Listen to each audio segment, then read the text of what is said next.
I've decided to analyze Kreutzer etude number 1. I feel that this etude in particular is overshadowed mostly because it doesn't have a fast tempo. Technically it's not that difficult, but it's still overshadowed because there are a lot of small nuances that can make it quite challenging. The first thing I would like to demonstrate is how to practice bow distribution in this etude, so I'm going to start from the beginning. I think one effective way of practicing to save bow is to practice the first measure in the lower half and then use almost all the rest of the bow for the last beat of the second measure. So for example,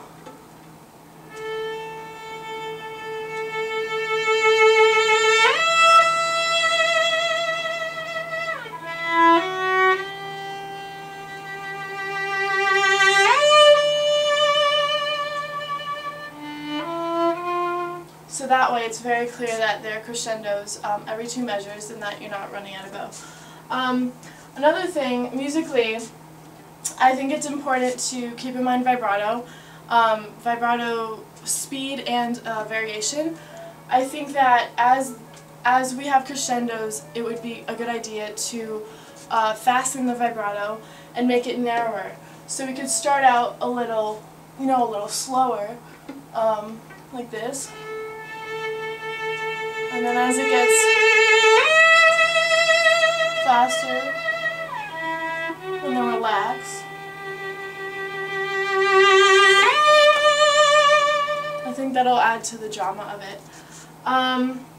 We could also practice it without vibrato to focus on the bow, because I think vibrato could also be overused a lot in this etude. So I would just go through the entire thing without vibrato and really focus on making it as musical as possible without the need for vibrato. Another thing with the 6 tuplets, we obviously, to practice them extremely even, I would divide them, I would even play them separately. Here you'd have 12 in one bow, so you could just practice them, and then kind of increase the or decrease the amount of bows you use. So,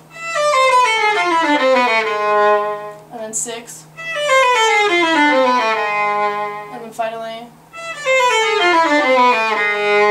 and then you kind of have the shape that you want if you're practicing that. Also, very smooth transitions. There are a couple fermatas in this. So, for example, the fourth line from the bottom, you start having trills, and these trills should be extremely fast. It's easy to use vibrato trills, which would be, this.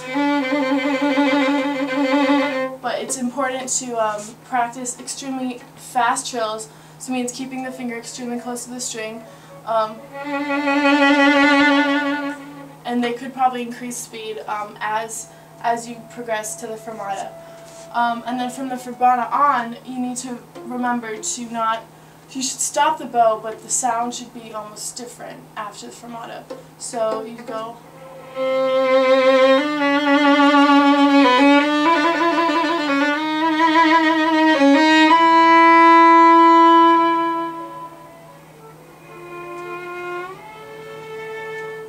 So if you notice, I didn't actually stop the bow. I slowed it down extremely and almost no pressure, so you can't audibly hear it on the last one.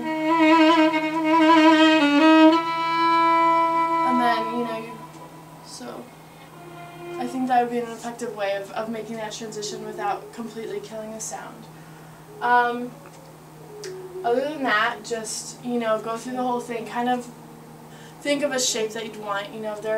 There are pretty big phrases in this, and I think it's easy to get caught up in the small crescendos because there are a lot of them, basically almost every 2 measures. So I think if you have a more broad scope of where you want it to go, it'll be more effective.